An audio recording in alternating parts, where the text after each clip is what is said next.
The ocean always remembered its promises. Far beneath the silver surface, where sunlight thinned into memory and currents hummed like ancient songs, the mermaid kingdom of Thalassara prepared for a night that came only once every 100 years. Coral towers were polished by gentle tides, and pearl lanterns were awakened from their long sleep. The sea itself seemed to hold its breath. The Moonlight Mermaid Festival was approaching. This sacred gathering was older than any living mermaid, older even than the vibrant reefs that cradled the kingdom. It was said that the moon, watching the ocean since the dawn of time, gifted a fragment of her power to the mermaids once every century. This blessing sustained all of ocean magic, the balance of tides, the glow of bioluminescent creatures, and the gentle protection that kept storms from tearing the seas apart. Without it, the ocean would slowly lose its harmony, its very lifeblood. At the heart of this festival was the Dance of Continuance, a ritual performed beneath the full moon. Chosen mermaids would move in patterns taught by the sea itself, channeling lunar energy into the waters and renewing its magic for another 100 years. This century's dancers were already chosen, and among them was a young mermaid named Lyrian. Lyrian wasn't the strongest swimmer, nor was she the most graceful dancer in the kingdom. Her scales were pale turquoise, not the deep royal blues so admired in the court. Her voice, though clear, lacked the commanding resonance of the elders. But what Lyrian possessed was something far rarer, an unshakable attentiveness to the ocean's whispers. She noticed changes others ignored, the way the currents would sometimes hesitate, or the way the moonlight dimmed just slightly on certain nights. In the weeks leading up to the festival, Lyrian felt an unease coil in her chest like a tightening tide. The magic was fading.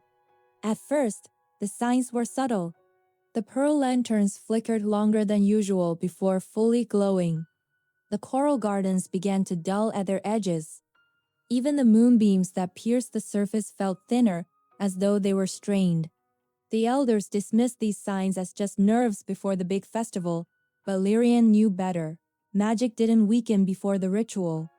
It waited, building in anticipation. One night, unable to rest, she swam to the moon pool, a sacred basin where reflections were said to reveal great truths. The moon hovered overhead, nearly full, yet its reflection in the water shimmered faintly, fractured by ripples that had no source. "Why are you dimming?" Lyrian whispered to the reflection. The water stirred. A chill swept through the pool, and for the briefest moment, Lyrian sensed a profound absence, not darkness, but something removed like a missing note from a beautiful song. The moon's blessing was being taken. Fear rippled through her fins, but determination followed swiftly behind it. If the magic vanished before the festival, the Dance of Continuance would fail, and the ocean's balance could collapse for generations. She couldn't just wait for the elders to act. The sea had shown her the truth. Now she had to follow it. Lyrian began her search where moonlight touched the ocean, least along the borderlands beyond Thalassara. These waters were rarely visited, shadowed by towering rock formations and deep trenches that swallowed all sound. It was here that the currents felt wrong, tugging against her movements like unseen hands. As she swam deeper, the water grew colder, quieter. And then she saw it, a faint shimmer moving against the current, leaving behind trails of pale silver. Moon magic. She followed it to a cavern hidden within the trench walls. Inside, the glow intensified, reflecting off smooth black stone carved with symbols older than any mermaid language. At the center of the cavern floated a crystal vessel, pulsing softly, filled with liquid moonlight, and standing beside it was a figure. She was a mermaid, but unlike any Lyrian had ever seen. Her scales were ashen, almost colorless, and her eyes reflected the moonlight too sharply, like fractured mirrors. Dark markings, symbols of forbidden magic, traced her arms. "Who are you?" Lyrian demanded, her voice echoing through the cavern. The figure turned slowly. "Someone who remembers being forgotten. Her name was Velora." She explained that she had once been a dancer, chosen for the festival centuries ago. But during her time, the ritual had failed, not because of her, but because the elders, fearing change, had altered the sacred dance patterns, weakening the moon's flow. The ocean had suffered greatly, and Velora was blamed for it all. She was cast out, her name erased from history. I listened to the moon when no one else would, Velora said, her voice filled with ancient sorrow. She spoke of imbalance, of a decay hidden beneath tradition. But they silenced me. So you steal her blessing? Lyrian asked, her gaze fixed on the pulsing crystal. You endanger the entire ocean? I preserve it, Velora replied. The festival no longer honors the moon, it cages her power. I am simply returning what was taken long ago. Lyrian felt the weight of truth in those words. It was true, the elders' dances had not changed in centuries. Perhaps the ritual itself had become flawed. But theft could never be the path to restoration. The moon gives her blessing freely, Lyrian said, her voice soft but firm. But only when asked in harmony. Taking her power like this will drain her completely. Velora hesitated. The crystal vessel in the cavern flickered. She is already fading. Velora whispered, her own fear showing. I can feel it. Then we must listen together, Lyrian urged. Not steal. Not obey blindly. But change. The cavern trembled as a weak pulse of moonlight surged outward. Time was running out. Together, they returned to Thalassara just as the festival night arrived.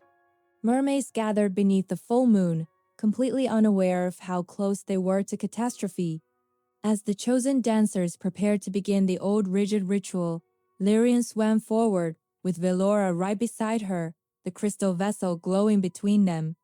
The elders protested. Guards moved forward to stop them. But then the ocean itself stirred currents rising, moonlight intensifying until even the elders fell silent, their eyes wide with shock and awe. Lyrian's voice rang out, steady and clear. The magic is fading because we stopped listening. The dance must change. She turned to Velora, and together they began to move not in the rigid, memorized patterns, but in flowing arcs guided by the moon's pull. A dance of pure instinct and connection. The crystal vessel dissolved, releasing all the stolen moonlight back into the sea. And the water sang. The other dancers felt it too. One by one, they joined the new dance, abandoning their memorized steps for instinctive motion. The Dance of Continuance transformed into something alive, adaptive, breathing with the tides. High above, the moon brightened. Light poured down into the ocean, richer and warmer than it had been in centuries. The coral flared with brilliant color. The pearl lanterns blazed. The currents aligned, humming with a renewed, powerful harmony. The moon's blessing was no longer contained, it was shared. When the dance finally ended, the ocean was silent in awe. The elders bowed their heads in humility. Velora, her once ashen scales now touched with soft silver, met Lyrian's gaze. You heard what I could not make them hear. You reminded us why the moon chose us in the first place, Lyrian replied. As dawn approached, the Moonlight Mermaid Festival concluded not with rigid ceremony, but with a new, quiet reverence. The ocean had changed, and so had its guardians. From that night on, the festival was held not every 100 years, but whenever the moon called for it. The dance evolved with each generation, guided by listening rather than tradition alone. And Lyrian, the mermaid who was once overlooked, became known as the one who saved the moon not by stealing her power, but by restoring the sacred bond between the sea and the sky. Far above, the moon watched, whole and luminous, her blessing secure for all the centuries to come. Thank you so much for watching. If you enjoyed this story, don't forget to like, subscribe, and hit that notification bell for more tales from magical worlds. See you next time.